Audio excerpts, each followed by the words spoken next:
Hi guys, welcome back to my channel and this is the 11th episode for मोहब्बत हो गई तुमसे. Thank you so much for your love and support on my last video. So let's start the narration. Story के start में हमें फ्रीन का bedroom दिखाया जाता है. सुबह के 10 बज चुके थे और बेकी अभी भी एक बच्चे की तरह उसके सीने से लिपट कर सो रही थी. फ्रीन बड़ी गहरी नज़रों से बेकी के चेहरे को देख रहा था. उसकी सुकून से बंद आँखें जिन पर लंबी घनी पलकें सजी हुई थीं, उसकी तीखी खूबसूरत नाक और उसके गुलाबी होंठ जिनका वो हमेशा से दीवाना रहा था. अब ये सब कुछ उसका था. अब ये लड़की पूरी तरह से उसकी थी. उसे याद नहीं ये कब और कैसे हुआ कि वो लड़का उसके प्यार में इस कदर पागल हो गया कि बेकी की ज़रा सी दर्द भी उसे तड़पा कर रख देती है. और फिर उसे अपने पास्ट का एक इंसिडेंट याद आया. नाम और अर्थ का किसी वजह से झगड़ा हुआ था. वो स्ट्रेस में फ्रीन के साथ पब में बैठा था. फ्रीन बहुत नॉर्मल था क्योंकि बात कुछ ज़्यादा बड़ी नहीं थी, लेकिन अर्थ वो बहुत ज़्यादा परेशान लग रहा था. अरे यार चिल करो, इतनी बड़ी बात भी नहीं जितना तुम परेशान हो रहे हो, फ्रीन ने उसे हौसला देते हुए कहा, क्योंकि वो काफ़ी ज़्यादा परेशान लग रहा था. तुम समझ नहीं रहे फ्रीन, बात छोटी या बड़ी नहीं है. बात यह है कि अगर उसने गुस्से में आकर मुझसे ब्रेकअप कर लिया तो मैं तो मर ही जाऊंगा, उसने सर गिराते हुए कहा. फ्रीन उसकी बात सुनकर ज़ोर से हंसने लगा. अर्थ ने उसे गुस्से से देखा. ऐसे हंस क्यों रहे हो, मैंने कोई मजाक तो नहीं किया. फ्रीन ने मुंह पर हाथ रखकर खुद को रोकते हुए कहा, मजाक ही तो है. नाम तुमसे कैसे ब्रेकअप कर सकती है, तुम जैसा बेवकूफ़ उसे दूसरा नहीं मिलेगा, ये वो जानती है. अर्थ अब उसे गुस्से भरी नज़रों से देख रहा था. तुमने मुझे बेवकूफ़ क्यों कहा? बेवकूफ़ ही हो, हालत देखो अपनी. जब तक तुम दोनों रिलेशन में नहीं थे, लड़कियां आगे पीछे घूमती थीं. क्या स्टाइल थी यार तुम्हारी, लड़कियों में प्रिंस की तरह घूमा करते थे.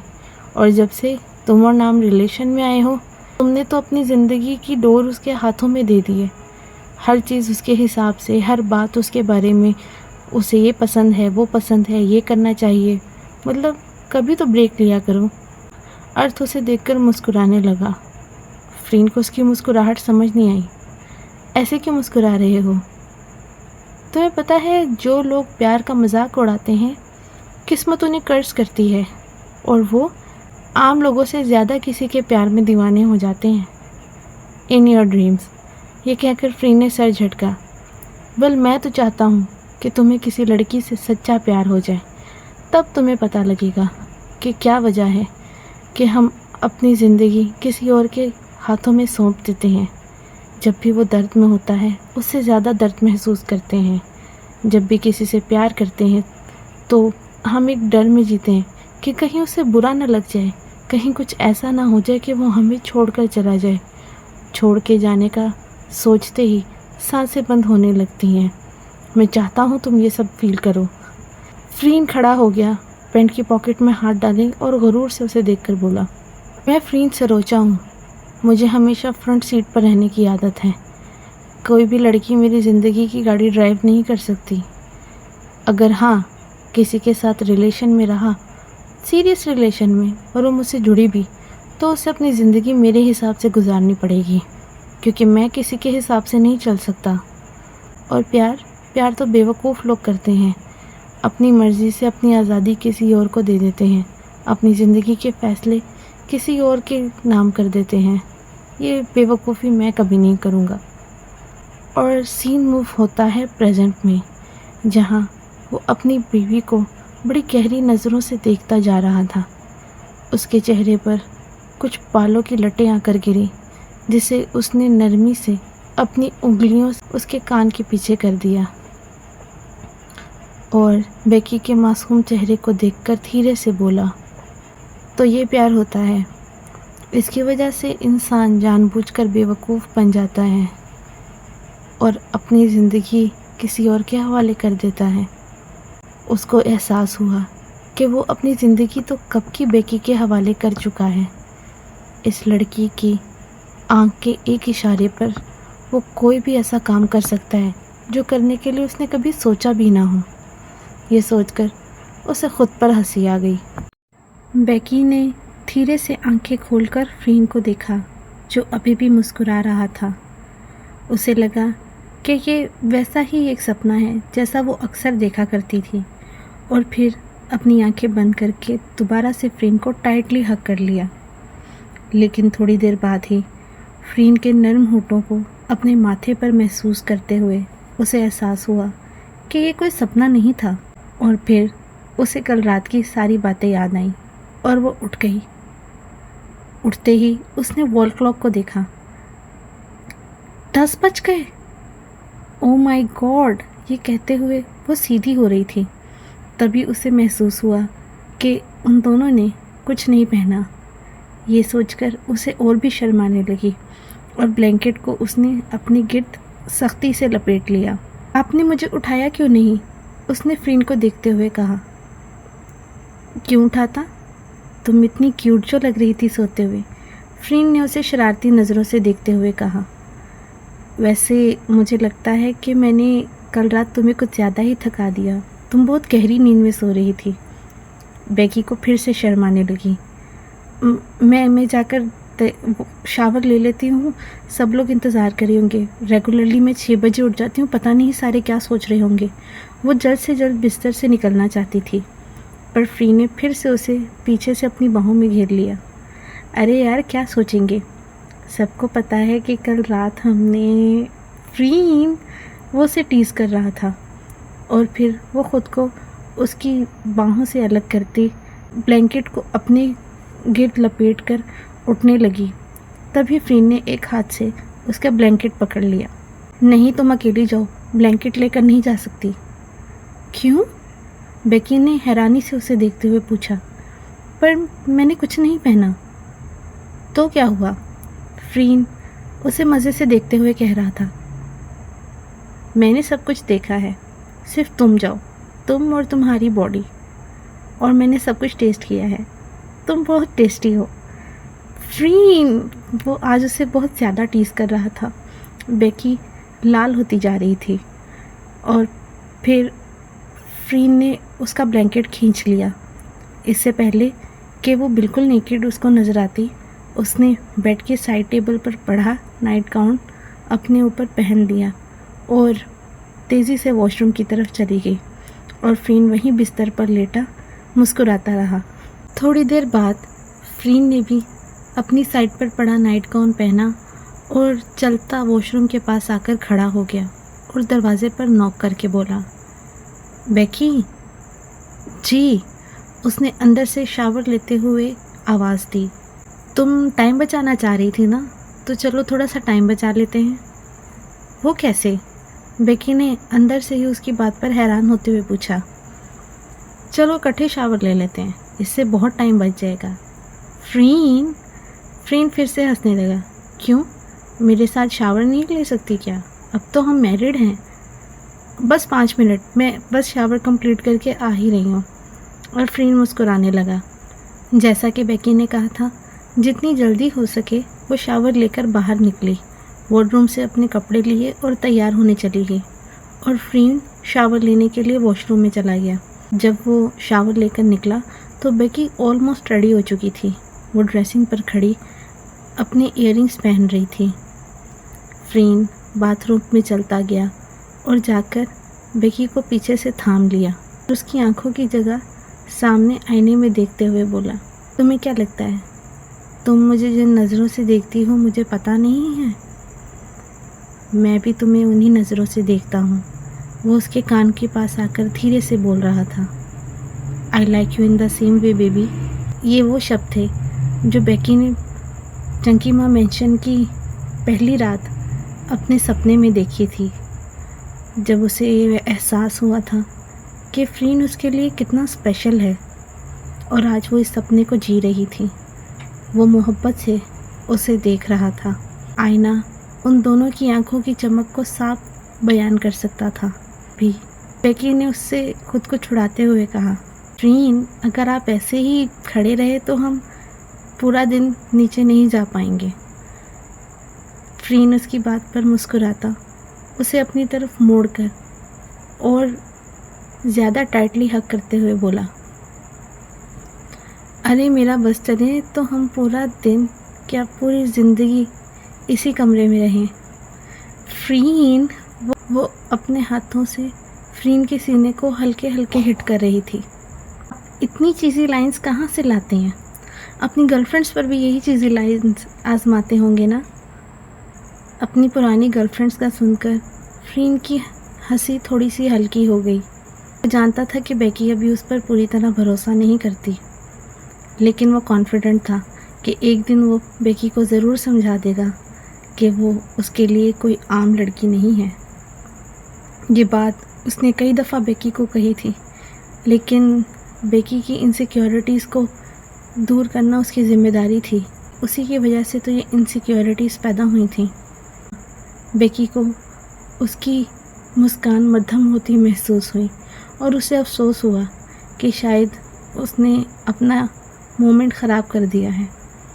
लेकिन फिर अगले ही लम्हे फ्रीन की मुस्कुराहट पहले से भी बड़ी हुई और वो उसकी आंखों में देखकर बोला, इससे कई ज़्यादा चीज़ें लाइंस मैं अपनी गर्लफ्रेंड्स के साथ बोलता हूँ। ओह हाँ। बेकी थोड़ी सी उदास हो गई उसका इतना कॉन्फिडेंट जवाब सुन के। आप तो एक्सपर्ट हैं, मैं ही अनएक्सपीरियंस्ड हूँ। ये कहते हुए उसने सर झुकाया। अब उसका चेहरा थोड़ा नाराज़ और उदास लग रहा था। फ्रीन की मुस्कुराहट और भी बड़ी हो गई और मुस्कुराते हुए उसने एक हाथ से बेकी का चेहरा ऊपर करके उसकी आंखों में देखते हुए कहा, लेकिन तुम्हारे साथ में चीज़ी लाइंस नहीं बोलता, क्योंकि उनमें से कोई भी मिसेस फ्रीन सरोजा तो नहीं ना। तुम्हारे साथ मैं वही कहता हूँ जो मैं कहना चाहता हूँ। ये कहते हुए उसने बेकी के माथे पर किस किया, उसकी आंखों पर किस किया और फिर उसे एक लाइट सी मॉर्निंग किस थी उसके लिप्स पर। बेकी ने उसे खुद से अलग करते हुए कहा, फ्रीन जल्दी तैयार हो जाइए, देखिए ऑलमोस्ट 11 बज गए हैं, सब क्या सोच रहे होंगे हमारे बारे में। अरे यार तुम लोगों की परवाह क्यों करती हो? मैं फ्रीन सरोजा हूँ, कोई मुझसे सवाल नहीं करता। फिर भी अच्छा नहीं लगता, जल्दी तैयार हो जाइए ना प्लीज़। ओके बाबा। ये कहता हुआ वो गया और तैयार होकर आ गया। बेकी को लगा था कि शायद सब लोग नाश्ते के टेबल पे उन दोनों का इंतज़ार कर रहे होंगे, आंखों में शरारत और बहुत से सवाल लिए जिनसे अक्सर शादीशुदा कपल्स को टीज़ किया जाता था। लेकिन उसे देखकर काफ़ी हैरानी हुई कि डाइनिंग रूम बिल्कुल खाली था। दादी और मिसेस चंकी माँ बाहर लॉन में थी। मिस्टर चंकी माँ और अर्थ किसी काम से बाहर गए हुए थे और बाकी लड़कियाँ नाम के साथ कहीं मार्केट गई हुई थी। उसे ये देखकर काफ़ी हैरानी हुई। फ्रीन उसे डाइनिंग रूम में ले आया और चेयर खींचकर उसे बिठा दिया। तो आप आज क्या स्पेशल खाना चाहेंगी मिसेस फ्रीन सरोजा? वो उसे देखकर प्यार से पूछ रहा था। आप बताइए, मैं बनवा देती हूँ। मिस वॉन यहीं पर होंगी। ये कहकर वो चेयर से उठने लगी थी। नहीं, आज तुम नहीं, आज मैं तुम्हें सर्व करूँगा। ये कहते हुए उसने वहाँ खड़े एक सर्वेंट को आवाज़ दी।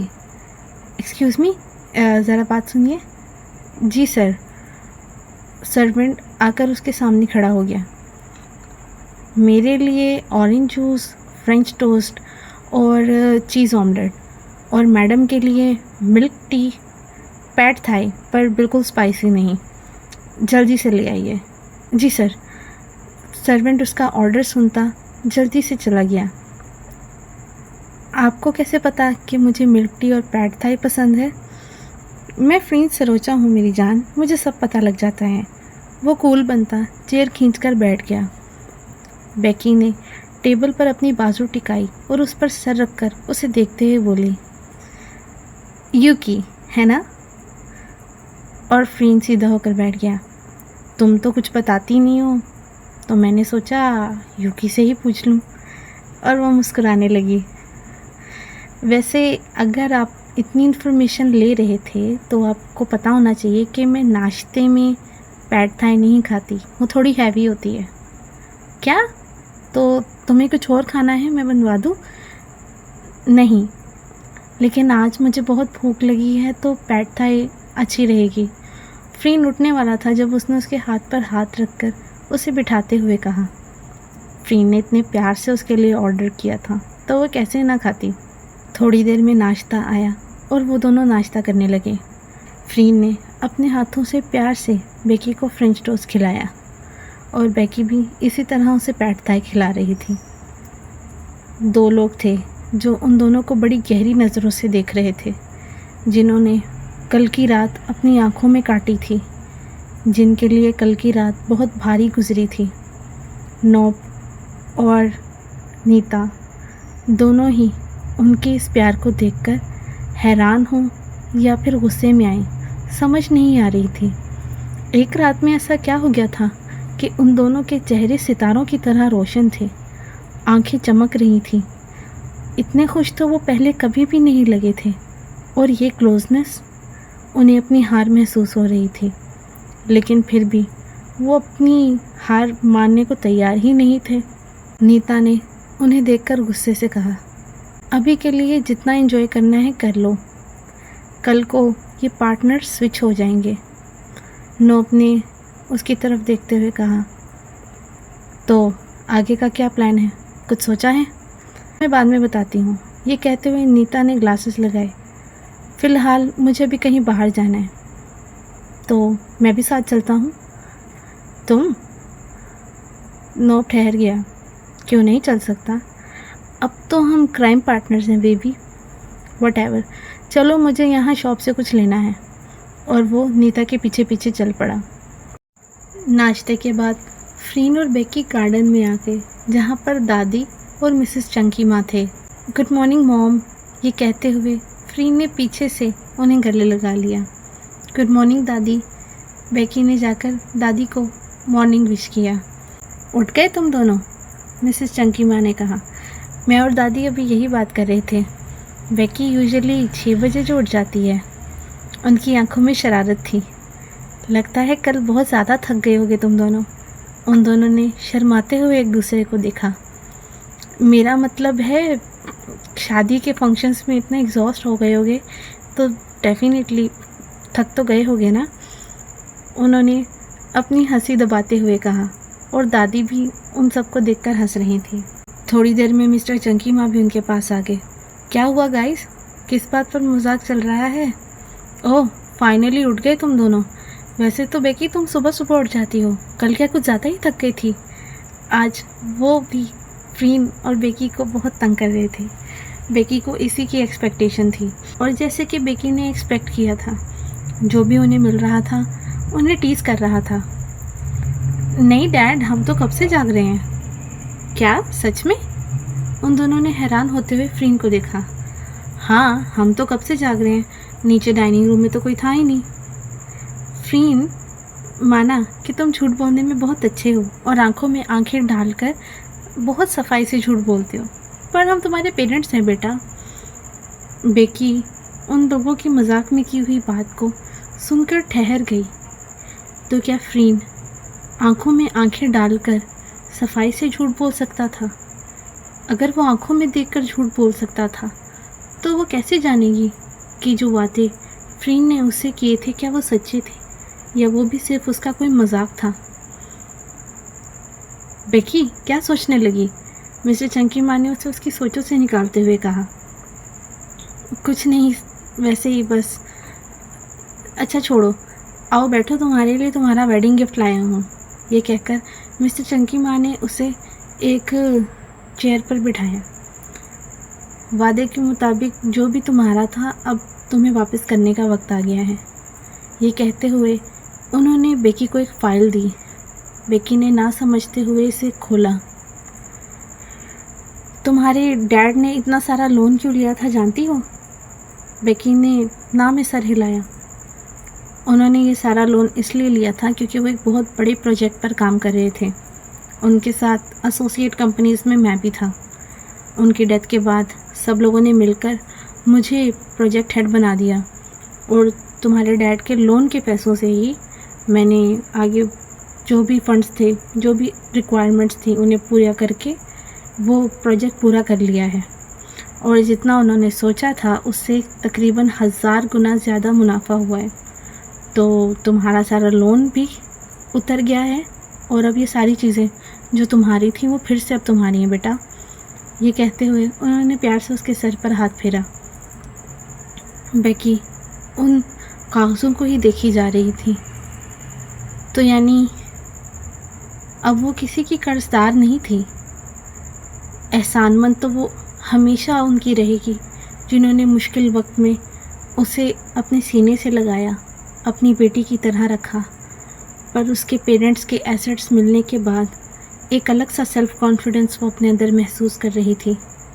वो फिर से वही रेबेका पैट्रिशिया आर्मस्ट्रॉन्ग महसूस कर रही थी जो किसी से नहीं डरती थी, आंखों में देखकर जवाब दिया करती थी, जो 20 साल की उम्र में कहीं खो गई थी।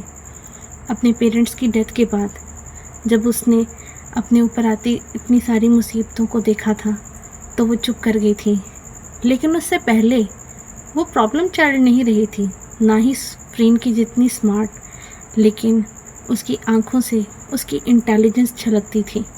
वो अपनी बातों से सामने वालों को ढेर कर देती थी और अब उसके अंदर फिर वही कॉन्फिडेंस पैदा होने लगा। मतलब मेरे सारे एसिड्स रिलीज़ हो गए, वो बस यही कह पाई। हाँ, और उन्होंने उसके हाथ को नरमी से थाम कर कहा, और ये मत समझना कि मैंने कोई एहसान किया है। बहुत साल पहले जब तुम पैदा हुई थी, तुम्हारे डैड ने मुझे तुम्हारा गॉडफादर बनाया था। तुम्हें ये पता नहीं होगा क्योंकि हमने इसे डॉक्यूमेंटेड नहीं किया था, लेकिन हम लोग एक दफ़ा ट्रिप पर गए थे।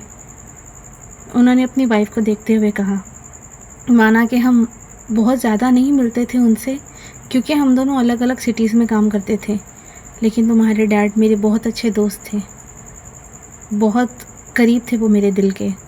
और उन्होंने उस वक़्त कहा था कि मेरी छोटी सी प्रिंसेस के गॉडफादर अगर कभी मैं किसी को चुनूँगा तो वो तुम्हें चुनूँगा। उन्होंने ये मुझे देखते हुए कहा था। तो तुम यही समझो कि तुम्हारे गॉडफादर ने जादू की छड़ी घुमाई और सब कुछ ठीक कर दिया। ये कहते हुए वो मुस्कुरा कर देख रहे थे। गिफ्ट पसंद आया?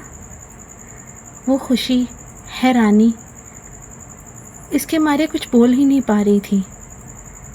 उसे समझ नहीं आ रहा था कि क्या कहे। एक गिफ्ट फ्रीन भी बेकी के लिए लाया था। उसने नाम के साथ मिलकर सीक्रेटली उन लोगों के लिए हनीमून ट्रिप प्लान किया था और वो बेकी को आज वो देने ही वाला था।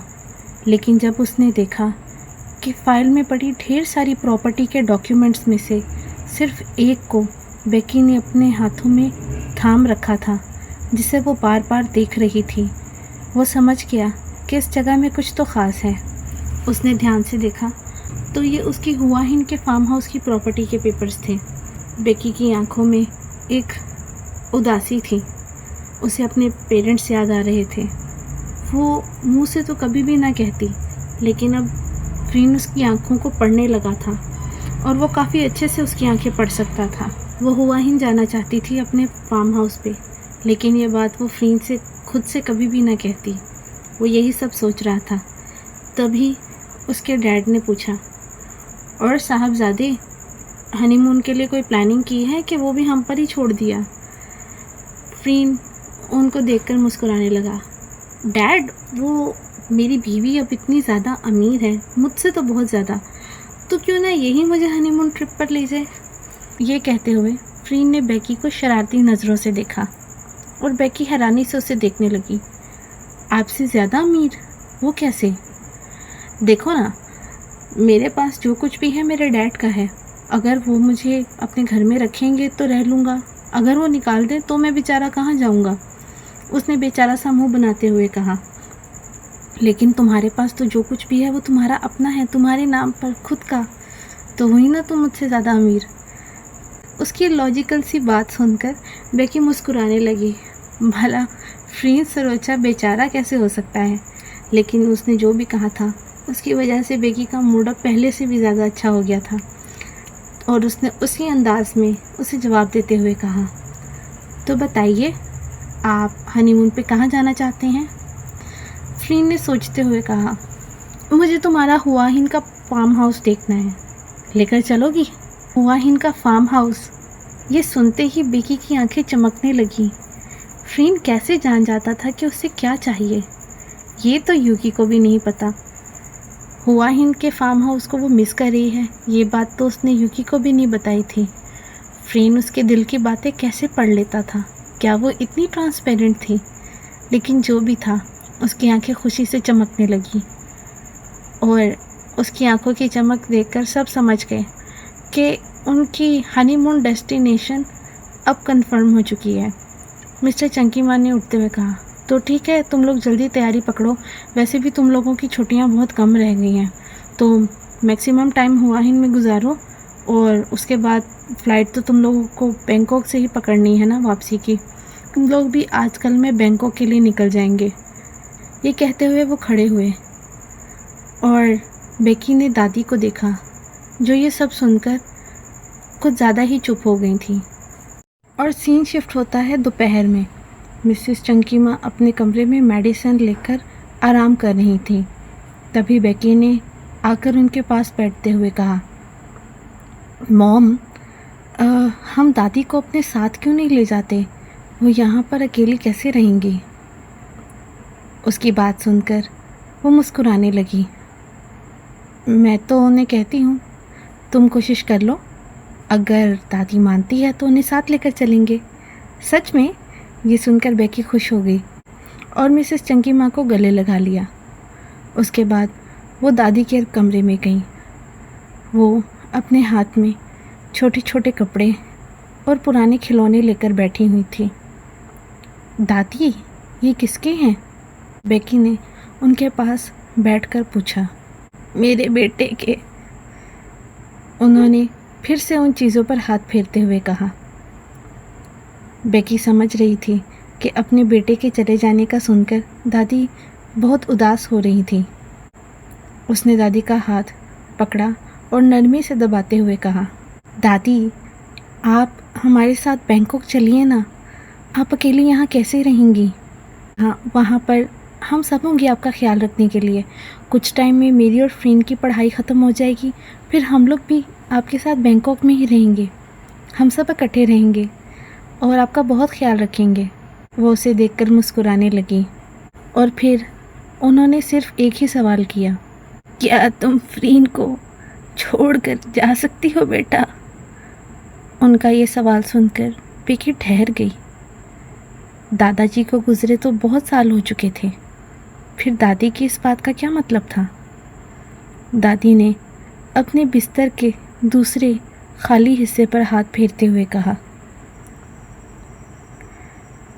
इस जगह से मैंने अपनी ज़िंदगी की शुरुआत की थी। इस घर ने मेरी ज़िंदगी के सबसे अच्छे और बुरे वक्त को देखा है। यहाँ तुम्हारे दादाजी की सारी यादें हैं। इन्हें छोड़कर मैं अगर चली भी जाऊंगी तो कहाँ जाऊंगी? जहाँ पर भी जाऊंगी इन्हीं सब चीज़ों से बंध ही रहूंगी ना। नहीं जा सकती। जब हम किसी से प्यार करते हैं तो उससे जुड़ी हर चीज़ से प्यार हो जाता है। ये जो तुम घर देख रही हो, ये सिर्फ घर नहीं है, ये हमारे सपने थे। इन्हें छोड़कर मैं नहीं जा सकती बेटा। बेकी दादी की बात सुनकर थोड़ी देर के लिए खामोश हुई और फिर बोली, तो क्या वो सिर्फ इन चीज़ों में रहते हैं दादी? दादी उसे देखने लगी। ऐसा सवाल पहले तो कभी किसी ने उनसे नहीं किया था, उनके बेटे ने भी नहीं। उनके पास इस बात का कोई जवाब नहीं था। आपने ही कहा कि जब किसी से प्यार होता है तो वो हमारे अंदर बस जाता है। आप जहाँ जाएंगी, क्या दादाजी आपके साथ आपके अंदर नहीं जाएंगे?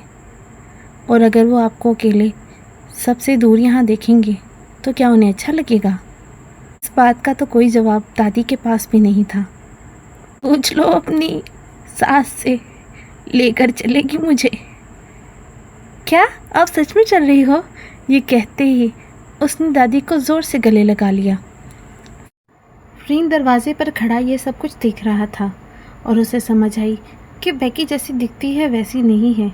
कितनी आसानी से वो लोगों के नर्व्स पर खेल सकती है। वो सीने पर बाजू लपेटे मुस्कुराकर उसे देख रहा था और प्राउड फील कर रहा था। नाइस मूव मिसेस सरोजा, उसने मुस्कुराते हुए सोचा। लेकिन इसके बदले मुझे भी तुमसे कुछ चाहिए, दादी ने मुस्कुराते हुए कहा। हाँ दादी, एनीथिंग, वो बहुत एक्साइटेड होकर पूछ रही थी। मैं चलूँगी, लेकिन एक नन्हा सा मेहमान चाहिए मुझे तुमसे। जल्दी से जल्दी मुझे मेरा परपोता दे दो। दादी आप ही ना, ये सुनकर बेकी शर्माने लगी। अरे इसमें शर्माने की क्या बात है, दोगी मुझे, वो उससे पूछ रही थी। और बेकी शर्माकर उनके सीने में छुप गई और फ्रीन ये सब देखकर और भी मज़े ले रहा था। तो तुमने आगे क्या सोचा है? नोप और नीता बीच पर चल रहे थे, नंगे पैर, हाथ में नारियल पानी थे। हवा चल रही थी, मौसम बहुत अच्छा था। वो दोनों यहाँ पर क्या करने आए हैं, ये बात शायद वो भूल चुके थे। लेकिन अचानक ही नोप के सवाल पर नीता को याद आया कि हाँ, यहाँ वो मज़े करने तो नहीं आए थे। मैंने कुछ सोचा है। क्या? हम दोनों को जर्मनी जाना पड़ेगा। जर्मनी? पर क्यों? फ्रीन और बेकी का हनीमून स्पॉइल करने के लिए, नीता ने नारियल पानी का सिप लेते हुए कहा। तुम्हें कैसे पता कि वो दोनों जर्मनी ही जाएंगे? नोप ने उससे सवाल किया। नाम ट्रैवल एजेंट से बात कर रही थी, तभी मैंने सुन लिया। और हम वहाँ जाकर करेंगे क्या? नोप ने उससे सवाल किया। नीता, जिसने नारियल पानी किया था, चौंक करने लगी। अरे क्या हुआ? नोप ने उसे एक रुमाल दिया। हंसते हुए वो चौंक करने लगी थी। तुम तो बहुत ही बड़े इडियट हो, वो मुस्कुराकर कह रही थी। अब इसमें इडियट होने वाली क्या बात है?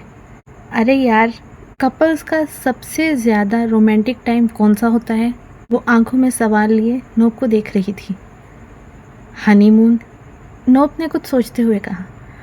और अगर हम उनका यही क्वालिटी टाइम्स बर्बाद कर दें तो उनका रिलेशन कितना कमज़ोर हो जाएगा।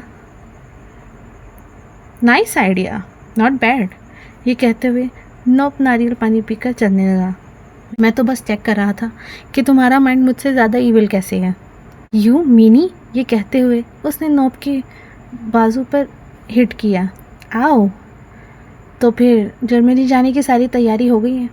हाँ बिल्कुल, यहाँ पर हम यही बोलेंगे कि हम वापस लंदन जा रहे हैं, लेकिन जाएंगे हम जर्मनी।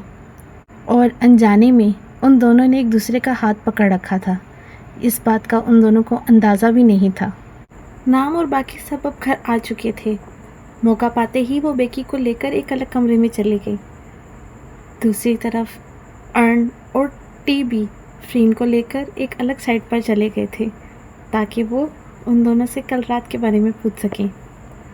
तो बेकी, कल रात सब कैसा रहा? नाम एक्साइटेड होते हुए पूछ रही थी। कैसा रहा का क्या मतलब? बेकी ने सर झुकाते हुए कहा। मुझे बहुत काम है, मुझे जाने दो। वो दरवाजे की तरफ बढ़ी जब नाम ने एक बाजू से और युकी ने दूसरी बाजू से उसे पकड़कर दोबारा बेड पर बिठा दिया। मैं तुम लोगों के किसी फालतू सवाल का जवाब नहीं दे रहा। दूसरी तरफ फ्रीन चेयर पर बैठा, सीने पर बाजू लपेटे नखरे दिखाते हुए कह रहा था। चल भी ना यार, हमारी थोड़ी सी नॉलेज में इजाफा हो जाएगा। तुम लोग तो ऐसे कह रहे हो जैसे तुम लोगों का तो कोई रिलेशन रहा ही नहीं, फ्रीन ने सीधे होते हुए कहा। दूसरी तरफ नाम बेकी को प्रेशराइज कर रही थी। बताओ ना यार, क्या हुआ? डोंट टेल मी, तुम उसके सामने हार तो नहीं गई? ये देखकर बेकी ने सर उठाया। हार गई? अर्थ ने यही सवाल फ्रीन से भी किया था और वो भी कन्फ्यूजन में उसे देखने लगा। भला अपनी बीवी से कैसे हार सकता हूँ मैं फ्रीन सरोजा हूँ, उसने कॉलर ऊंचा करते हुए कहा। अर्थ ने उसे देखकर कहा, अच्छा ठीक है, मत बताओ कि क्या हुआ, पर ये तो बताओ कि शादी की रात को क्या गिफ्ट दिया था? ब्रेसलेट। दूसरी तरफ नाम बेकी से पूछ रही थी। ब्रेसलेट? दिखाओ तो सही। और उस ब्रेसलेट पर कुछ लिखा हुआ था। दिस प्रॉपर्टी बिलोंग्स टू फ्रीन सरोजा। वाओ, ये तो बहुत रोमांटिक है। यूकी उसका ब्रेसलेट देखकर बोली। ये ब्रेसलेट पहनाते हुए उसने तुमसे कोई वादा किया? नाम ने उससे पूछा। बहुत बड़ा वादा, बेकी मुस्कुराकर कहने लगी। क्या वादा किया था उसने? नाम एक्साइटेड होते हुए पूछ रही थी। मौत तक साथ निभाने का वादा। ये कहते हुए बेकी ने नज़रें झुका ली। वाओ यार, सो रोमांटिक। ये सुनकर सारी लड़कियां बहुत ज़्यादा एक्साइटेड फील कर रही थी। अच्छा यार, जाते ही तो उसके सामने झुक तो नहीं किया ना? मतलब अपना बॉसी स्टाइल ही रखा था ना? अर्न और टी उससे पूछ रहे थे और उसे रात की बात याद आई। वो कैसे बताए अपने दोस्तों को कि जाते ही वो बेकी के पैरों में बैठ गया था। अगर वो ये बताता तो वो दोनों तो उसकी जान ही खा जाते। भाई, मुझे नहीं पता तुम लोगों को क्या जानना है क्या नहीं, पर ये बहुत पर्सनल है और मुझे तुम्हें कुछ नहीं बताना। और जहाँ तक हारने की बात है तो मैं बॉस हूँ, ये बात मैंने उसे समझा दी थी। ये हुआ ना हमारा शेर। ये कहते हुए उन्होंने फ्रीन के कंधे को थपथपाया और वो सोच रहा था कि वो तो पहली रात ही बेकी से हार गया था और शायद अब पूरी ज़िंदगी उसे बेकी की सुनकर ही चलना पड़ेगा। दूसरी तरफ लड़कियां बेकी को देखकर पूछ रही थी, और उसने क्या कहा? मैं नहीं बता रही, ये बहुत प्राइवेट है। ये कहते हुए उसका चेहरा लाल हो रहा था। ओ कम ऑन, हम तुमसे वो बात नहीं पूछ रहे। हमारा मतलब है कि तुमने उसे नखरे दिखाए ना, समझा दिया कि घर की बॉस तुम हो और उसे तुम्हारे हिसाब से चलना पड़ेगा। बेकी उन दोनों को ही देख रही थी, जो आंखों में सवाल लिए उसे देख रही थी। हाँ, मैंने उन्हें समझा दिया था, जैसे तुमने मुझे कहा था, बिल्कुल वैसे ही। सच में? नाम एक्साइटेड हो गई। नखरे दिखाए उसे तब तक तरसाया जब तक वो बैक ना करने लग जाए। हाँ बिल्कुल ऐसा ही था, बेकी ने नज़रें चुराते हुए कहा। वो कैसे बताती कि फ्रीन के करीब आते ही वो कैसे पिघल जाती है। और वो लोग एक्साइटेड हो रही थी। अब उसको समझ आ गई होगी कि घर की बॉस तुम हो। देखो, पहली रात ही लड़कियां अपने हस्बैंड को काबू कर सकती हैं। उस रात अगर बच गया तो पूरी ज़िंदगी तुम्हें काबू करेगा। और बेकी सोचने लगी। वापस आते आते नोप और नीता को शाम हो गई थी। जब वो वापस आए तो सब लोग लाउंज में बैठे थे। हाँ, हाय एवरीवन, उन्होंने सबसे मिलते हुए कहा। हे, तुम दोनों कहाँ थे पूरा दिन? टी उन्हें देखते हुए बोला। बस यहीं बाहर तक घूमने गए थे। और बताओ क्या चल रहा है? क्या चलना है? हम सब लोग कल वापस जा रहे हैं लंदन, और फ्रीन और बेकी अपने हनीमून के लिए। वो अर्न डेस्टिनेशन रिवील करने ही वाला था जब नाम ने हाथ पकड़कर उसे रोक दिया। अपने हनीमून के लिए जा रहे हैं वो दोनों, नाम उसकी बात काटते हुए बोली। और दादी अब फ्रीन के पेरेंट्स के साथ फाइनली बैंकॉक जाने के लिए तैयार हो गई हैं। Hats off to Becky. ये कहते हुए उन्होंने मुस्कुराकर बेकी को देखा। ओह, ऐसा है? और तुम दोनों का क्या प्लान है?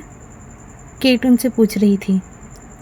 हमारा क्या प्लान होगा? हम लोग बस कल लंदन जाएंगे। Oh really? नाम ने सीने पर बाजू लपेटते हुए कहा। तो तुम लोगों ने अपनी टिकट्स कंफर्म करवा ली? हमारे साथ ही करवा लेते। वो नहीं, एक्चुअली हमें पहले बैंकॉक जाना है, उसके बाद लंदन। तुम लोगों की तो लंदन की डायरेक्ट फ़्लाइट है ना? ओह अच्छा, बैंकॉक क्यों जाना है? नीता को अपने मॉम से कुछ काम है और मुझे अपने डैड के साथ किसी बिजनेस डील के बारे में डिस्कस करना था, इसलिए। पर तुम तो अभी पढ़ रहे हो ना? नाम उनकी बातें पकड़ रही थी। हाँ, लेकिन बाद में तो बिज़नेस मुझे ही चलाना है। अभी से थोड़ा थोड़ा ट्रेन हो रहा हूँ। मिस्टर चंकी माँ ने उसकी बात सुनकर फ्रीन को देखते हुए कहा। देखो कितना ज़िम्मेदार है, अभी से अपने डैड के बिज़नेस में इंटरेस्ट लेने लगा है। ओ कम ऑन डैड, अभी तो मेरी खेलने कूदने की उम्र है। फ्रीन हमेशा की तरह केयरलेस मोड में था। हाँ, लेकिन अब तुम भी थोड़े सीरियस हो जाओ लाइफ में। After all you are a married man now. उसके डैड उसे नकली गुस्से से देख रहे थे। अच्छा बस भी कीजिए, कल बेचारा हनीमून पे जा रहा है। मिसेस चंकीमा ने अपने हस्बैंड को रोकते हुए कहा। हाँ, तो तुम लोगों ने बताया नहीं क्या? नीता कंफ्यूज हो गई कि तुम दोनों इकट्ठे लंदन जा रहे हो। हाँ यार, हम लोगों की टिकट्स इकट्ठी हो जाएंगी, अच्छा है। वैसे इसकी मोम मेरे डैड के बहुत अच्छे दोस्त हैं, हमें यहाँ कर पता लगा। ओह, ये बात है। नाम उन्हीं दोनों को देख रही थी और सीन मूव होता है उस दिन जब नोप ने बेकी को आयरस फ्लावर्स दिए थे। वो इंसान जिसने नीता को वीडियो निकालते देखा था और जो जानती थी कि वो दोनों किस इरादे से यहाँ आए, वो नाम थी। नीता जब वॉशरूम में फ्रीन को टीस करके बाहर निकली तो मौका पाते ही नाम ने उसका फ़ोन पकड़कर वो सारी वीडियोस डिलीट कर दिए थे। वो समझ रही थी कि उन दोनों का क्या मिशन है और वो ये हरगिज़ पूरा नहीं होने देना चाहती थी। वो जानती थी कि वो दोनों जानते हैं कि फ्रीन और बेकी हनीमून के लिए जर्मनी जाने वाले थे, लेकिन क्योंकि डेस्टिनेशन बदल चुका था तो उसे काफ़ी ईज़ थी। वो चाहती थी कि एटलीस्ट जाने तक उन्हें ये पता ना लगे कि उन दोनों की हनीमून डेस्टिनेशन क्या है। वो लोग अपने दिमाग में यही सोचें कि वो दोनों जर्मनी जा रहे हैं ताकि फ्रीन और बेकी अपना हनीमून आराम से एंजॉय कर सकें। जब से वो दोनों यहाँ पर थे, नाम की पूरी नज़र उन पर थी। तो हम पैकिंग कर लेते हैं। ये कहते हुए वो दोनों अपने अपने कमरों में चले गए और नाम ने सुकून का सांस लिया कि फाइनली कल सुबह वो सब यहाँ से निकल जाएंगे और फ्रीन और बेकी को फाइनली कुछ टाइम मिलेगा। जब लंदन वापस पहुँचेंगे तो वो फ्रीन और बेकी को बता देगी कि नोप और नीता क्या चाह रहे हैं। ये चैंगमई में उनकी आखिरी रात थी और शादी के बाद उनकी दूसरी रात। सब लोग डाइनिंग रूम में बैठे खाना एंजॉय कर रहे थे, पर फ्रीन की प्लेट अभी तक खाली थी। बेकी जो उसके साथ बैठी थी, उसने फ्रीन से पूछा, फ्रीन आपको कुछ पसंद नहीं है तो कुछ और बनवा दूँ? नहीं, सब अच्छा है, उसने बेकी के कान के पास आकर कहा। बस कुछ ऐसा खाना चाहता हूँ जो मुझे रात के लिए एनर्जी दे और तुम्हें भी। फ्रीन, उसकी ये बात सुनकर बेकी शर्माने लगी। आप हर जगह शुरू हो जाते हैं। फ्रीन उसे मुस्कुराकर देख रहा था और फिर उसने टेबल के नीचे से बेकी का हाथ पकड़ लिया। तभी, फ्रीन मेरा हाथ तो छोड़िए। नहीं छोड़ूंगा। फ्रीन खाना खाने लगा। तभी नाम ने उसे देखकर पूछा, बेकी तुम बाएं हाथ से खाना क्यों खा रही हो? वो कुछ नहीं, मैं वैसे ही। नाम समझ गई और मुस्कुराकर सर झुका लिया। फ्रीन बस बहुत हो गया, हाथ छोड़िए मेरा। पहले वादा करो। क्या क्या क्या वादा? उसे समझ नहीं आ रही थी कि फ्रीन से कैसे नेगोशिएट करे। वादा करो कि आज रात को तुम मुझे लेक के पास मिलोगी। क्या? इतनी रात को? पहले वादा करो वरना हाथ नहीं छोड़ूंगा। पर हम घर से बाहर जा ही क्यों रहे हैं? ये डेंजरस है। कुछ नहीं होगा, तुम बस वादा करो। ओके ठीक है, बेकी ने हार मानते हुए कहा। That's like my girl. ये कहते हुए फ्रीन ने उसका हाथ छोड़ा और जब सबके सर नीचे थे, अचानक से बेकी की गाल पर एक किस किया जिससे वो चौंक गई। फ्रीन, और फ्रीन मुस्कुराने लगा।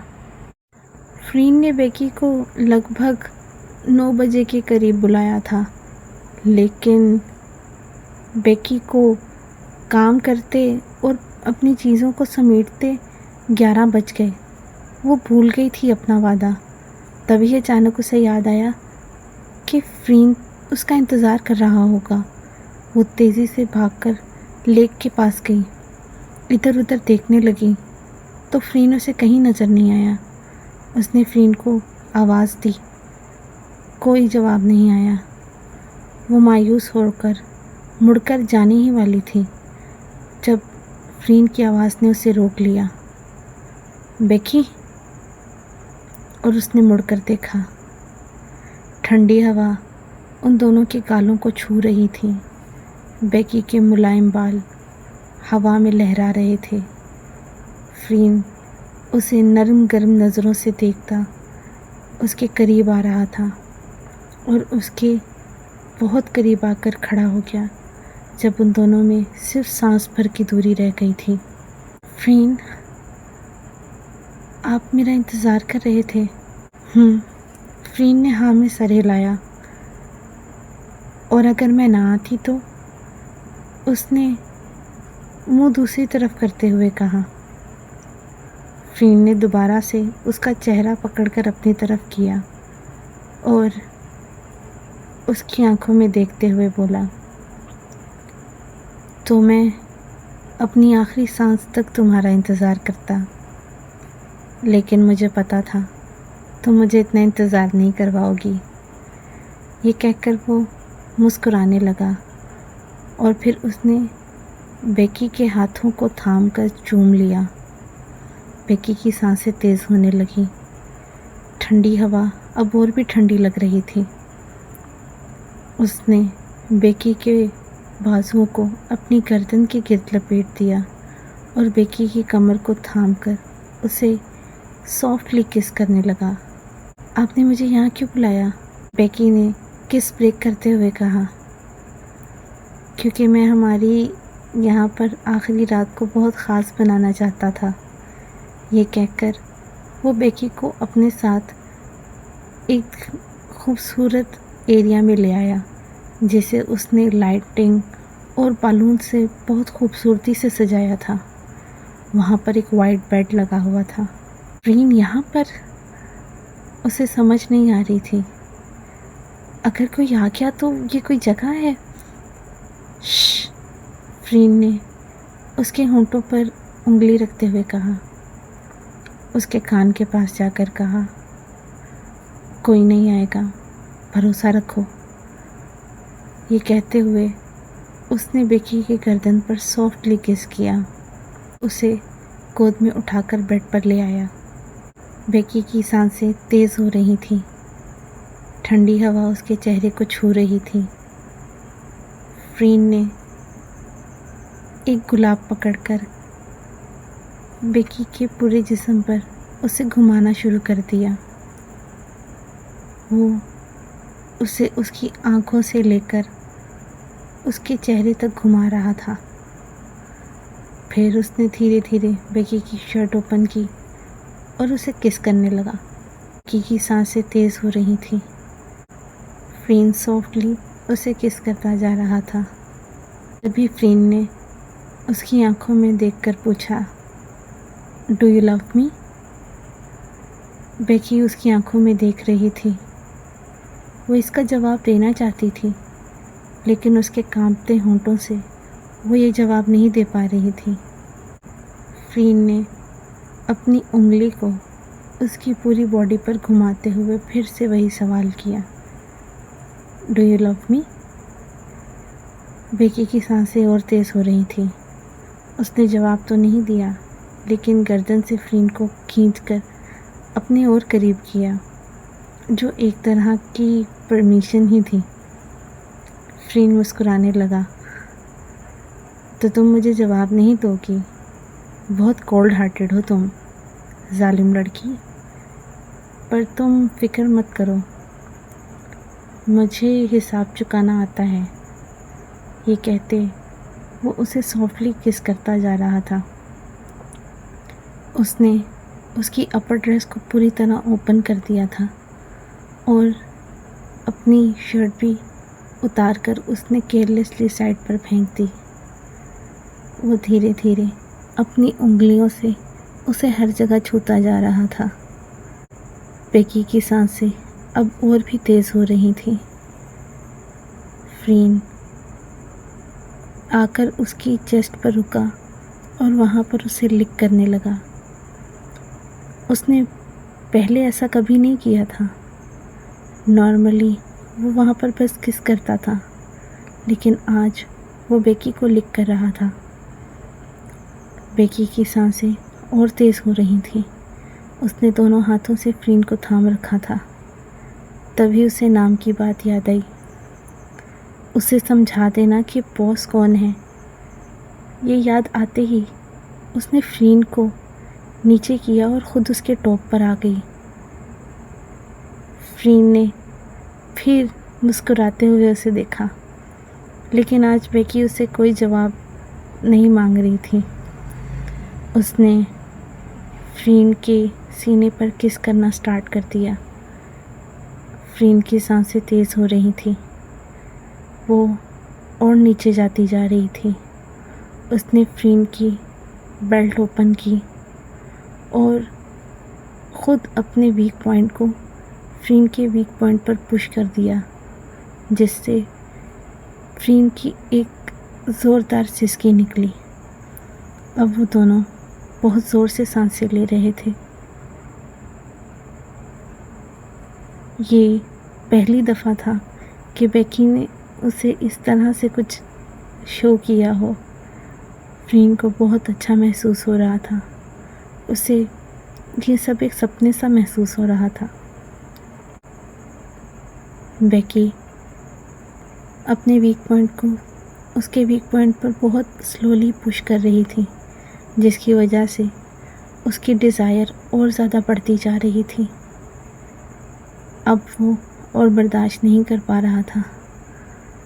बेकी, वो सिर्फ उसका नाम लिए जा रहा था और तब बेकी को महसूस हुआ कितना अच्छा लगता है किसी को कंट्रोल करना, जिससे आप प्यार करते हो, उसे अपने नीचे इस तरह से मॉन्ट करते देखना कितना अच्छा महसूस होता है। वो फ्रीन की गर्दन पर बाइट कर रही थी। ये तुमने किससे सीखा? फ्रीन जानता था कि वो बहुत अनएक्सपीरियंस्ड है, तो बेकी ने उसकी आंखों में देखकर कहा, ये कोई ऐसी चीज़ नहीं है जिसे एक्सपीरियंस करना पड़े। रियली? फ्रीन उसे आंखों में देखकर पूछ रहा था। नाम ने, उसने शर्माते हुए कहा। फ्रीन बैठ गया और बेकी उसके ऊपर थी और अब फ्रीन ने अपने वीक पॉइंट को उसके वीक पॉइंट पर पुश करना शुरू कर दिया। फ्रीन, बेकी अलग ही दुनिया में जाने लगी थी। अब उसकी ज़बान उसका साथ नहीं दे रही थी, उसके शब्द बिखरने लगे थे। फ्रीन उसे बाहों में कसकर बहुत ज़ोर से मूव कर रहा था और थोड़ी देर में बेकी ने कंप्लीट कर लिया। इसी तरह उसके कंधे से लगकर बैठी हुई थी। तभी बेकी के शोल्डर पर किस करते हुए कहा, आई प्रॉमिस, मैं पूरी ज़िंदगी तुम्हारा ख्याल रखूँगा। बेकी को उसके इस वादे पर बहुत प्यार आया और उसने फ्रीन को और टाइटली हग कर लिया। तभी फ्रीन बेकी को अपने नीचे ले आया और ख़ुद उसके टॉप पर आ गया, क्योंकि अभी उसकी डिज़ायर पूरी तरह से फुलफ़िल नहीं हुई थी। वो फिर से बेकी के माथे को चूमता नीचे उसे किसेस करने लगा और रात इसी तरह से बीतती रही। ये बहुत एक्साइटेड था। पहली दफ़ा बेकी ने ये सब कुछ ओपन एयर किया था। उसे बहुत डर लग रहा था, लेकिन उसे फ्रीन की बात पर भी भरोसा था। रात का एक बहुत बड़ा हिस्सा बीत गया। उसके बाद वो दोनों अपने कपड़े पहनकर एक साथ घर वापस चले गए। ये रात उनके लिए बहुत यादगार थी। और इसी के साथ एपिसोड 11 ख़त्म होता है। मिलते हैं नेक्स्ट एपिसोड में। Stay blessed and peace out.